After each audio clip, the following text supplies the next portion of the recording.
Hari ini kita kedatangan tamu spesial. Dia adalah seorang wanita cantik, as a mom, juga wanita sibuk as profesional. Nah, apa aja kegiatannya beliau? Tentunya kita akan memperkenalkan agar teman-teman dan pemirsa serta penonton tidak penasaran.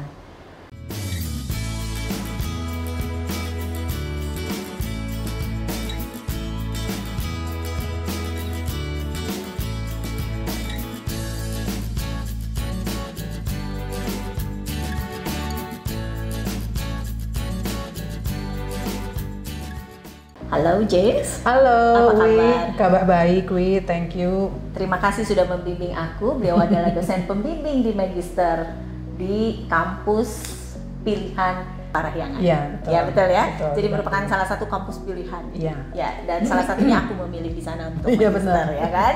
Nah, silakan James perkenalkan diri siapa Anda sehingga para penonton dan pemirsa kita tidak penasaran. Oke. Yes. Halo teman-teman, saya Jane. Saya dosen di Fakultas Ilmu Sosial dan Ilmu Politik Unpad. Yang tadi disebut pilihan itu Unpad. Ya. Jurusan Ilmu Administrasi Bisnis pada level S1 dan level Magister. Ya. Selain mengajar pada karya saya di Unpad, saya pernah menjabat sebagai Kepala Program Studi Ilmu Administrasi Bisnis, kemudian Wakil Dekan di FISIP, dan terakhir saya diberi kepercayaan untuk menjabat sebagai Wakil Rektor Bidang Organisasi dan Sumber Daya. Wow, jadi nggak hanya ngajar aja, nggak hanya membuat siswa atau mahasiswa ini menggapai apa keinginannya mereka, Yes. tetapi juga di dalam organisasi karirnya jalan terus ya Bu ya? Ya, kurang lebih begitu. Ini yang kita mau tanya nih. Tantangan pertama sebagai dosen, tantangan dan opportunity Jane sebagai dosen tuh apa sih? Atau nggak ada tantangan tuh biasa aja? Silakan Jane. Oke. Nah, kalau tantangan, saya kira sebagai semua dosen barangkali ya, dan semua dosen kan punya visi ya Wi ya, dengan profesinya. Tantangan kami sebagai dosen itu adalah tentu bagaimana supaya mahasiswa yang mereka sudah memilih untuk studi Ya. di satu jurusan, kalau di saya itu adalah jurusan Ilmu Administrasi Bisnis, itu mereka fokus pada apa yang mereka cita-citakan, apa yang mereka memang tujuan mereka masuk dalam prodi tersebut. Itu tantangannya, karena pada masa sekarang anak-anak muda itu kan sudah semakin daya juangnya rendah. Oke. Lalu kemudian juga dengan zaman online sekarang, wah itu lebih challenging-nya luar biasa. Iya ya, karena di mana mereka belum tentu siap untuk kuliah, Betul, masih betul. bobo barangkali ya. Iya, Atau jamnya beda. Iya, kan? benar banget. Siapa Ya. tahu jamnya kuliah nanti tengah malam, Bu. Iya benar. Iya kan? Iya Kan jamnya melek mereka Betul, malam. betul. Ada kan yang kalong ya, anak kalong. Nah, bisa jadi tuh. Ya itu tantangan. Iya, tantangannya. Nah, kalau peluangnya, saya pikir sebagai dosen, saya melihat bahwa saya punya kesempatan. Saya punya kesempatan untuk mendidik mereka. Jadi saya tuh sebagai dosen, saya punya prinsip bahwa bukan hanya sekedar transfer knowledge. Oke. Kenapa? Karena dengan masa sekarang ini anak-anak tuh mahasiswa ya, mereka bisa lebih pintar loh sesungguhnya daripada dosennya. Yes. Kenapa coba? Karena mereka terakses pada informasi kan gitu loh. Mereka bisa digital native. Yes, digital native. Jadi sehingga saya sih visinya bahwa bukan hanya sekedar transfer knowledge, which is mereka bisa lebih pintar daripada saya kalau mereka terkoneksi senantiasa dengan internet ya seperti itu, tetapi juga adalah mendidik mereka gitu loh. Jadi mendidik mereka salah satunya tentu dengan bertanggung jawab. Misalnya kalau paling simple kan, kalau ada kuliah sesuai dengan jadwalnya ya mereka on time, mereka tahu bahwa ini adalah jadwal. Itu adalah prinsip yang simple kan ya sebenarnya, tapi itu bagian dari mendidik. Saya selalu tekankan di kelas loh, jadi saya bilang kalian tuh kalau ini bisa lebih pintar daripada saya kalau kalian memang kepo ya, keponya tinggi untuk cari informasi, cari pengetahuannya, tetapi mendidiknya itu yang kemudian saya kira tidak bisa digantikan. Paling tidak bekerja sama dengan orang tuanya lah ya kita untuk mendidik mereka. Masih ya Bu, mahasiswa itu bekerja sama dengan orang tuanya? Masih ya? Masih, ada, tapi masih. persentasenya kecil kan Ya, ya? betul. Nah ya memang itu tantangan sebagai dosen, apalagi dengan adanya era baru ini, Betul. ada teknologi dan memang sekarang eranya era knowledge ya Bu ya. Iya betul, Jadi betul maka banget. Ibu tadi bilang bahwa anak-anak bisa lebih pintar, mahasiswa lebih pintar Persis. dari dosennya. Jadi artinya berarti kita harus buka diri dan open minded Yes, ya. betul. Saya sih bilang begitu sama mereka supaya mereka juga menyadari ya gitu loh. Mereka tuh kadang-kadang suka ngobrol gini juga. Kalian tuh ya kalau punya handphone atau gadget jangan canggih doang. Ya, tetapi juga dimanfaatkan karena Yeah. itu semudah menuliskan keyword kan untuk mereka dapatkan pengetahuan. Iya, seru ya. Tapi Bu, gimana nih masih seputar mendidik. Gimana jika mahasiswa itu jurusannya bukan yang dia suka? Kan kadang kita suka dengar-dengar di antara para orang tua tuh atau di antara mahasiswa di kedua, anakku tuh harus masuk jurusan A gitu, ya kan? Tapi di dalam mahasiswa kan saya pernah beberapa kali ngajar di tempat Ibu tuh. Ibu tuh adalah dosen yang fun, disukai anak-anak tapi disiplin. Itu yang membuat mereka takut dan respect sebenarnya ya, tapi fun juga. Nah, jadi lengkaplah sudah brand yang dimiliki oleh James ini. Nah, jadi menyikapi orang tua yang memaksakan kehendak untuk satu jurusan dan ketika anak-anaknya siap, ya udah aku ikutan mampunya, tapi kan artinya nggak dari dalam hati. Itu gimana sih Bu? Tadi soalnya menyinggung Ibu ngomong bahwa menggiring mereka, membantu mereka sampai pada cita-cita dan tujuannya. Ternyata bukan. Itu gimana tuh Bu? Ada di kelas Ibu misalnya. Pernah nggak sih ada yang kayak gitu? Oh banyak. Nah, jadi terus gimana tuh tantangan ini? Iya betul ya. Makasih Wi. Jadinya malah ngingetin bahwa itu salah satu tantangan juga memang betul. Apalagi kalau boleh terus terang ya bahwa jurusan administrasi bisnis itu termasuk underdog dibandingkan jurusan manajemen. Sehingga kalau tadi Uwi tanya apakah ada di kelas, mungkin sekitar 80%. Iya, mereka adalah merasa bahwa seharusnya mereka bukan di situ. Bukan di situ. Merasa pilihan keberapa gitu. Betul. Nah, kalau saya sih bagaimana menghadapi situasi tersebut, ya balik lagi saya memang memotivasi mereka. Jadi saya suka bilang gini sama mereka, kamu ya udah bangun pagi-pagi, istilahnya tuh kalau dulu mah nggak ada online kan berarti mereka tuh bayangkan harus ke kampus, yang kami itu kampusnya kan di atas kan, di Cimbeluit gitu loh. Jadi mengarungi lalu lintas apa dan lain sebagainya, itu kan berarti satu poin gitu loh. Kalau sekarang mungkin bangun pagi-pagi yang tadi harus online dan lain sebagainya. Nah, pada titik itu ya kalau kemudian kalian sudah, saya bilang itu investasi kan, investasi waktu kalau dari sisi biaya, investasi orang tuanya. Tetapi dengan investasi seperti itu masa sih saya bilang sama mereka disia-siakan. Ya memang pada situasi saat ini kayak nggak ada pilihan. Saya sih ngajak mereka untuk realistis aja gitu loh. Karena nggak mungkin juga kan mau istilahnya memberikan janji-janji yang nggak ini pada mereka kan gitu loh. Setuju, lebih memberikan fakta. Iya betul. Ya, fakta dan logika. Seperti menarik itu. Ya. Jadi tetap awet muda dong. Kelihatannya begitu kan? Iyalah, pasti selalu gaul dan selalu ada di tempat kopi. Kopi terbaru selalu ada dia. Nah, by the way, kita lanjut ya. Ternyata tantangan jadi dosen juga seru. Nah, kemudian di dalam organisasi tadi kan Ibu juga sampai ada kaprodi, terus wakil dekan, dan wakil rektor. As a leader, tantangan dan opportunity-nya apa Bu di dalam kampus? Apalagi ini kampusnya kampus pilihan mahasiswa Bandung, Jakarta dan sekitar, leader Indonesia bahkan Oke, kalau tantangan dulu aja ya, nggak apa-apa ya Wi. Tantangannya itu adalah, saya kira hampir semua, mungkin Uwi juga waktu itu pernah jadi pemimpin. Tantangannya masih adalah, Bu sampai sekarang. Oh iya betul. Masih kita. Iya benar. Uwi pemimpin juga ya. Jadi tantangannya adalah bagaimana kemudian kan pasti kita waktu pas menjabat itu punya visi ya Wi ya. Kita pasti punya visi. Apalagi kalau kemudian dari pengetahuan, kemudian kayak saya nih, saya kan punya pengetahuan, saya pernah sekolah di satu tempat tertentu, lalu kemudian wah ini kayaknya konsepnya bagus gitu ya, kayaknya cocok dengan situasi di organisasi saat ini kan gitu loh. Itu mimpi dan visi, lalu kemudian dapat kesempatan nih untuk menjabat, lalu kemudian berpikir bahwa ini konsep ini cocok banget untuk bisa saya implementasikan. Nah, ternyata itu belum tentu. Itulah Jadi, di situ tantangannya. ternyata apa yang kita inginkan belum tentu tercapai. Yes. Either di organisasi. Iya, betul. Di organisasi dan juga di tim. Oke. Itu gitu loh. Jadi visi yang kita inginkan itu ternyata tidak bisa mudah untuk bisa terimplementasikan di tim maupun di organisasi itu sendiri. Itu sih tantangannya. Jadi kepo. Kenapa tidak mudah? Nah ini nih yang menjadi seru. Kenapa nggak mudah? Terus gimana sih menyikapi hati dan Kalau aku lihat kan kalau secara personality Ibu adalah orangnya kalau punya mau kudu kecapai gitu.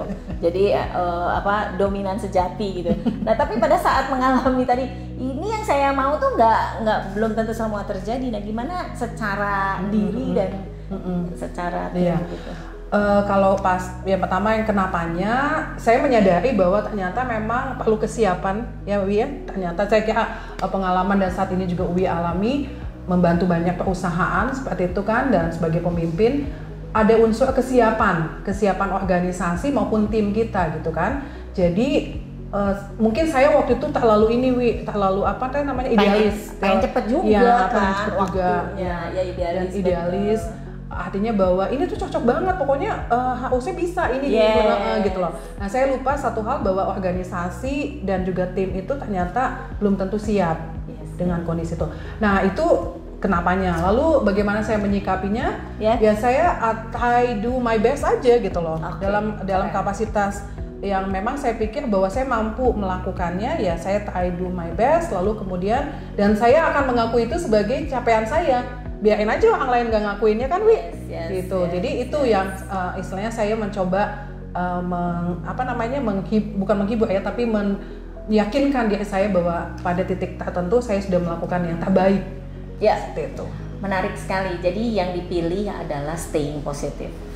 As a leader, tetap melakukan yang terbaik, menjadi model, tapi dalam banyak hal yang tidak mampu dilakukan oleh timnya dan dirinya, maka bukan menyerah, tetapi adalah melakukan sampai dengan tim dan diri sendiri bisa melakukannya, ya kan?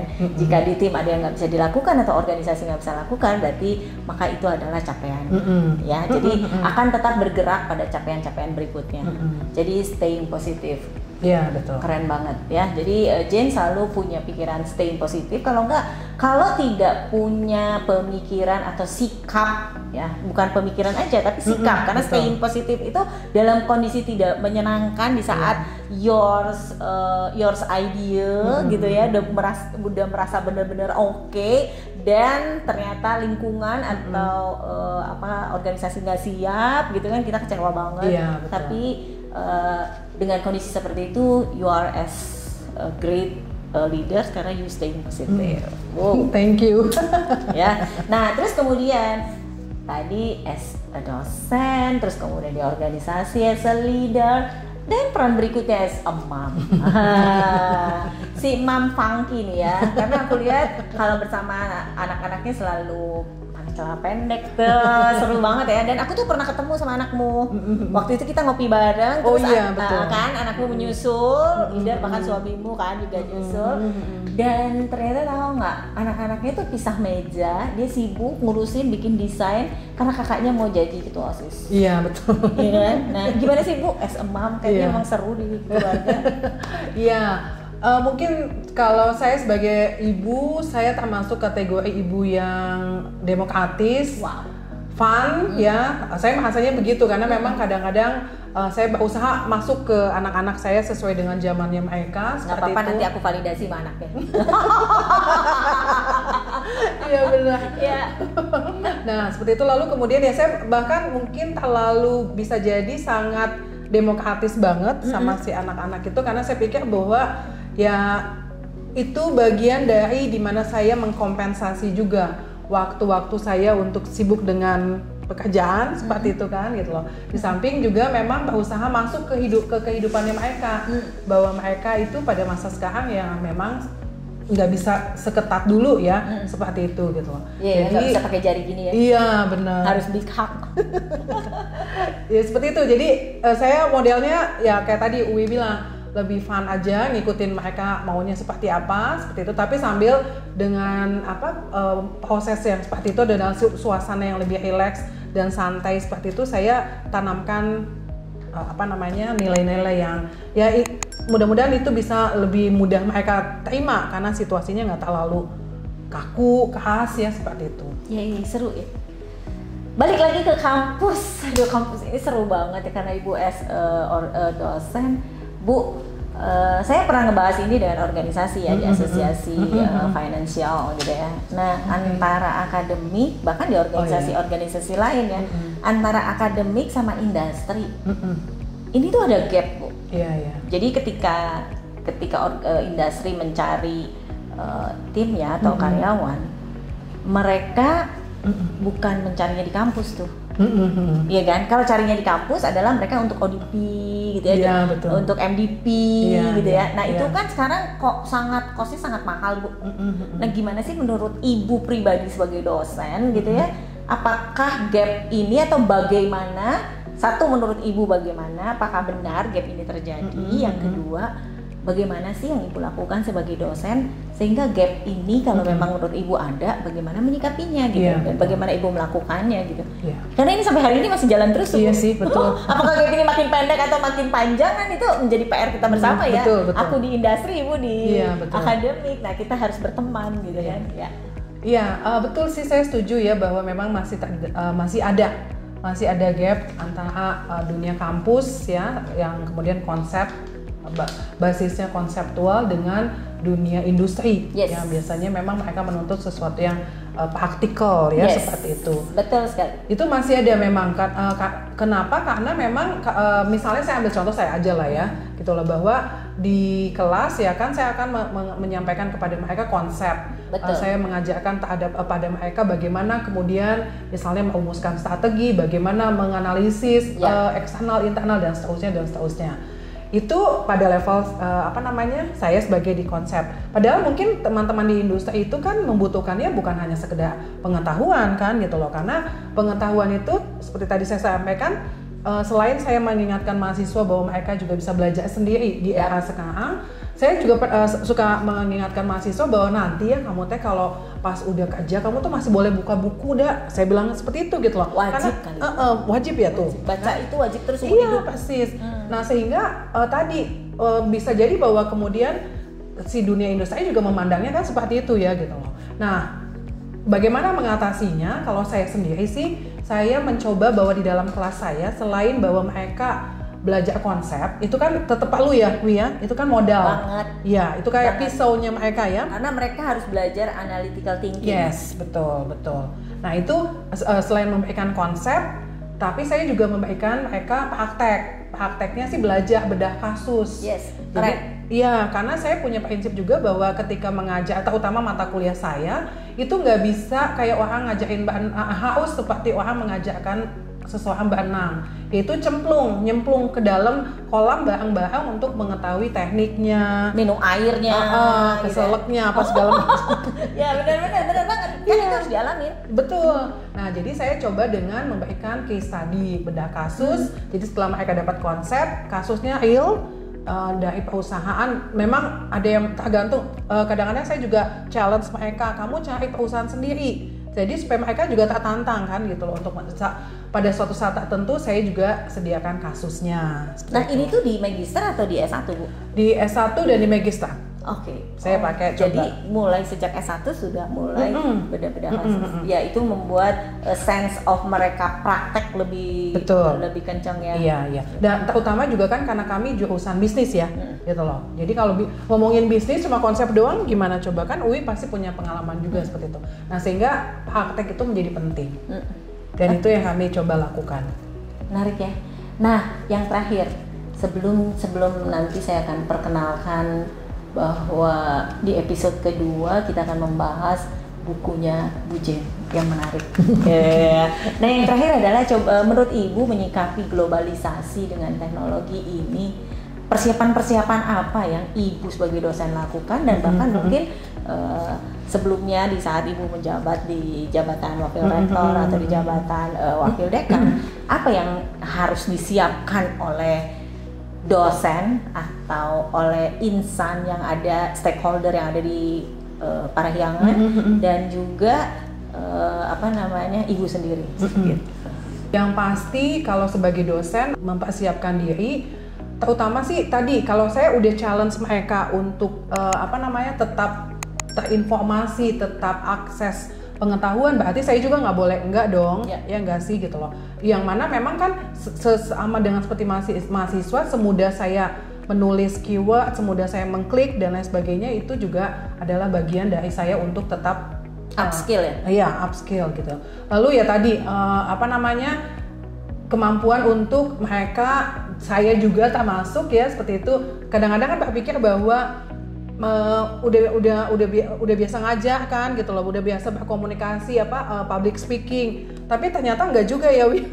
Saya banyak belajar loh dari Wi. Oke, sama-sama kita belajar. Oke.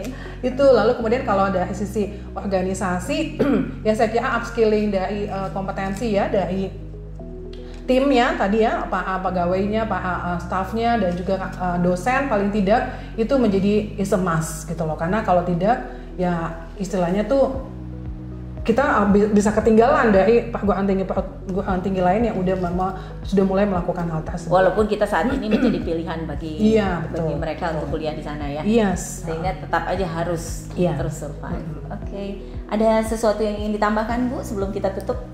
Karena kan kita pemirsa kita kan sibuk melakukan aktivitasnya. Iya, betul. Oh, saya sih yang pasti saya mau berterima kasih dan saya mau apresiasi UI ya, UI ini kita hubungannya unik gitu ya, jadi UI itu adalah mahasiswa di Unpad. Ya betul. Dia tuh nggak pernah nggak di kelas saya. Ya, saya belum ambil di mata kuliahnya Ibu. Tapi dia adalah mahasiswa bimbingan saya di tesisnya. Benar. Nah jadi kemudian ya itu yang kemudian tadi uniknya adalah kami tuh chemistry-nya dari sejak awal, walaupun posisinya sebagai dosen mahasiswa, posisinya sebagai bimbingan gitu ya, dosen pembimbing dengan mahasiswa bimbingan, tapi kami chemistry-nya tuh sebagai teman. Wow, kopi menyatukan kita ya. Benar banget. Karena di kala pertemuan kita saya khususnya minta waktu Bu Jen untuk bimbingan, itu adalah 20% bicara tentang tesis, 80% bicara tentang idea dan apa yang dikerjakan, karena di dalam kepalanya James ini banyak banget. Kita mau pengen lakukan gini, gimana begitu. Kayaknya nggak pernah berhenti gitu. Boleh nggak sih sejenak kalau ngopi kita ngobrolnya tentang yang easy sampai gitu, dengan hari ini ya, itu bukan cuma waktu pas bimbingan dulu gitu loh. Sampai hari ini ya, itu your habit sih gitu. Jadi tetap aja di sini kalau aku boleh bilang itu adalah Langlimlung Profesor. Nah itu loh.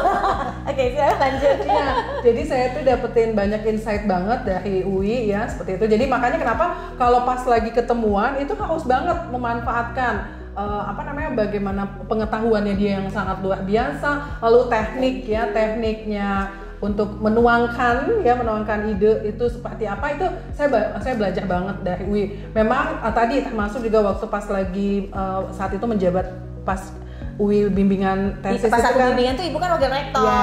Yes, dua pembimbing aku wakil rektor. Iya. Pak Kakto dan Ibu. Luar biasa. Nah itu salah satunya juga adalah ya tadi mungkin balik ke yang penjelasan aku yang di awal itu loh, bahwa ada tantangan yang ada cita-cita, ada mimpi yang pengen, nih kayaknya gini deh. Nah, UI itu termasuk tahu mendengarkan semuanya. UI yang membantu untuk menuangkannya ya seperti itu. Actually dia sempat jalan 1 kali Wi. Jadi mungkin itu yang satu kali, tapi itu ya mungkin ya tadi kan apa yang saya lihat sebagai sesuatu yang tepat, mungkin semua stakeholder harus ikut harusnya ya. Tapi itu memang yang penting udah jalan dan masalah lanjutannya kan kembali bukan betul. Ibu kan. Iya. Nah itu jadi saya mau apresiasi UI itu adalah sosok yang luar biasa, sosok yang sangat inspiratif buat saya gitu lah ya. Thank you. Meskipun yang terakhir kan lu bilang kita kayaknya belum pernah ada yang kejadian ya.